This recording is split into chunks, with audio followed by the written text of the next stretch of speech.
चलिए देखते हैं मॉलिक्यूलर बेसिस ऑफ इनहेरिटेंस की कुछ इंपॉर्टेंट एनसीईआरटी की लाइन, जिससे कि असर्शन, रीजंस और भी बहुत सारे सवाल आ सकते हैं। तो सबसे पहला लाइन यहाँ पे देखिए, यहाँ क्या लिखा है कि आरएनए जो है वो कुछ वायरसेस में एज ए जेनेटिक मटेरियल भी काम करता है और फिर वो मैसेंजर की तरह भी काम करता है।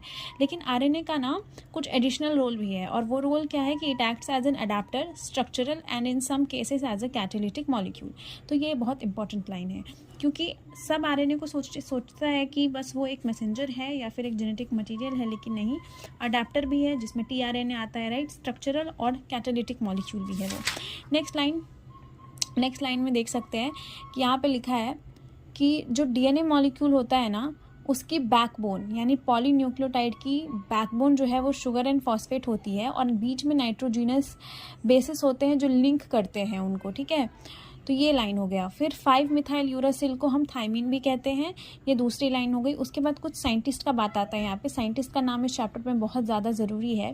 तो सबसे पहले साइंटिस्ट का नेम यहाँ दिया है फ्राइड्रिश मिशर का।